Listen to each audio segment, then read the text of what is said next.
AK47 among 2 weapons seized in Trelawny.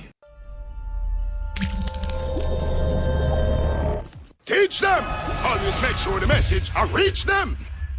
Detectives in Falmouth, Trelawny seized one AK47 assault rifle along with several rounds of ammunition and 1.45 pistol during operations in Racecourse District in the parish on Friday, June 11. Reports are that between the hours of 5 a.m. and 9 a.m., officers acting on information searched an abandoned building and the AK-47 rifle, along with 17 rounds of ammunition and one ballistic vest were found.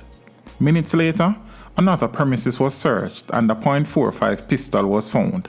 Additionally, 36 lead sheets with identity information of persons living overseas were found.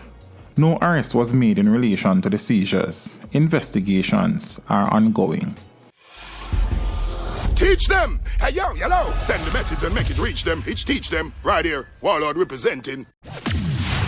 Thank you for watching. Like the video before you go. Please subscribe if you haven't done so. And remember to share the video with your friends and family. And browse the channel for more quality content.